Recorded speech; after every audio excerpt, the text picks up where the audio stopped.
17 तारीख से 25 तारीख तक मैं श्रीनगर में रहा और जाते समय भी मेरे मन में ये ख्याल था कि पिछले साल ही जो कुछ हुआ पहलगाम में, तो क्या वहाँ जाना उचित होगा। और मन में ये भी जिज्ञासा थी कि जैसी खबर बताई जा रही है कि पर्यटक काफ़ी मात्रा में वहाँ जा रहे हैं, तो ये भी देखा जाए कि क्या बात है जो पर्यटकों को पहलगाम जैसी त्रासदी के बाद भी वहाँ खींच कर ले जाती है। स्थानीय लोगों का क्या विचार है और सुरक्षा व्यवस्था किस प्रकार की है। श्रीनगर के कई इलाकों में मैं गया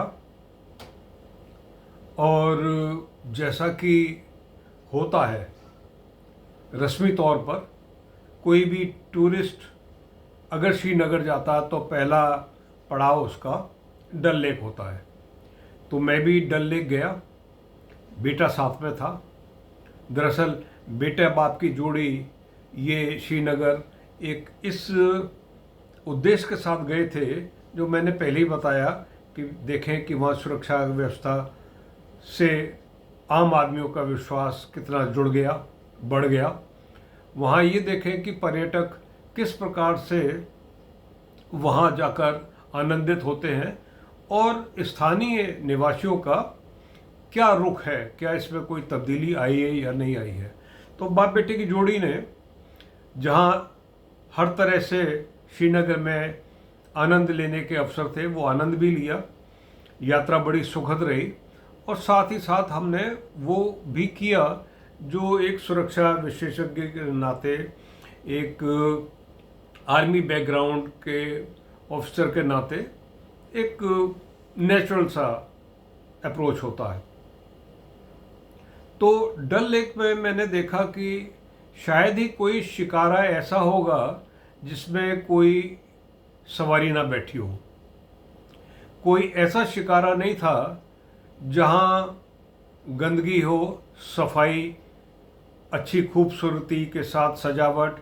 ये तो शिकारे का जो पहला यूएसपी होता है, वो सारे शिकारे मुझे अच्छे खूबसूरत दिखाई दिए।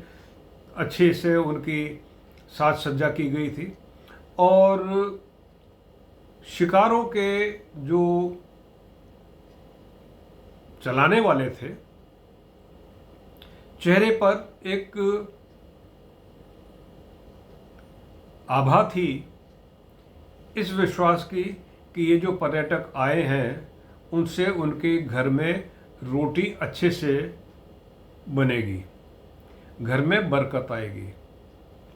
जिनसे मेरी बात हुई शिकारा चलाने वालों से, उनका ये मानना था कि अगर किसी वजह से पर्यटक आने बंद हो जाएं 4 दिन के लिए, तो उनकी रोजी रोटी पर बड़ा बुरा असर पड़ता है।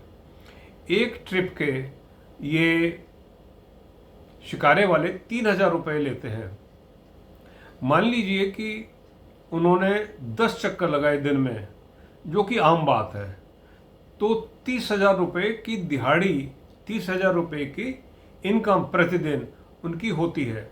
और छोटा सा भी एक हादसा हो जाए और पर्यटकों का आना बंद हो जाए तो ये समझ लीजिए कि ये शिकारे वालों की तो रोजी रोटी गई।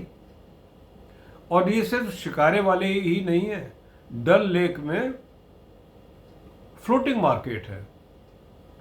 गिफ्ट बेचते हैं, मोमेंटोज बेचते हैं, खाने पीने का सामान बेचते हैं। वो भी जितनी कमाई करते होंगे, तो जाहिर है कि जब शिकारे नहीं चलेंगे, जहाँ पर्यटक नहीं आएंगे तो शिकारे नहीं चलेंगे, शिकारे नहीं चलेंगे तो उनको ग्राहक नहीं मिलेंगे। तो ये जो चेन है, रोजी रोटी कमाने का जो जरिया है, उसका पहली कड़ी जो पर्यटक है।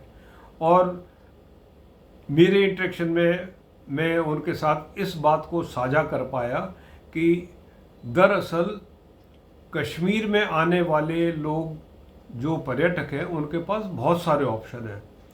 जो कश्मीर आ सकते हैं वो करीब उतना ही खर्चा करके उससे बेहतर सुविधाओं के साथ हिमाचल जा सकते हैं, उत्तराखंड जा सकते हैं, और बहुत सारे ऐसे पहाड़ी इलाके हैं जहां उनको इससे बेहतर सुख सुविधा मिलती है, साधन मिलते हैं। तो कश्मीर में आना पर्यटकों के पास बहुत सारे जो अवसर हैं, जो मौके हैं, उनमें से एक मौका है। जबकि स्थानीय लोगों को पर्यटकों के बारे में कोई चॉइस नहीं है, कोई ऑप्शन नहीं है। उनकी तो रोजी रोटी इसी टूरिज्म से चलनी है। तो ये देख लें कि कैसे उनको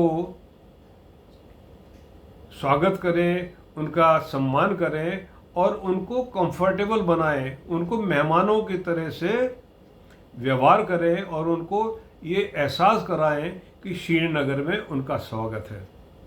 और अगर ये भावना स्थानीय निवासी नहीं दे पाए तो मुश्किलें तो काफ़ी आई हैं, उन्होंने बर्दाश्त की हैं, आगे भी रास्ता आसान नहीं होने वाला। तो क्लोजिंग लाइन ये है कि उनको ये याद रहे कि पर्यटकों के पास बहुत सारे ऑप्शन हैं, कहीं और भी जा सकते हैं। इसी तरह के माहौल, इसी तरह की आबो हवा, इसी तरह की खूबसूरती का इससे कम बजट में वो आनंद ले सकते हैं। लेकिन स्थानीय लोगों का, जिनका जीवन यापन पर्यटन से चलता है, उनके पास ऑप्शन की बहुत कमी है। अगर ना कमी होती तो डल लेक में इतने सारे शिकारे न होते, सारे बहुत अच्छी अच्छी नौकरी करके पढ़ लिख कर कहीं अच्छी जगह पर सेटल हो चुके होते। तो स्थानीय लोग, कश्मीरी लोग ध्यान दें कि आने वाले लोगों को मेहमान की तरह इज्जत बख्शे, उनको असुविधा ना होने दें, उनको असुरक्षित महसूस ना होने दें। इसी में उनकी बरकत है, इसी में उनकी शान है। और जो कहते हैं कि कश्मीरियत, तो कश्मीरियत तो यहीं से पैदा होती है। जय हिंद।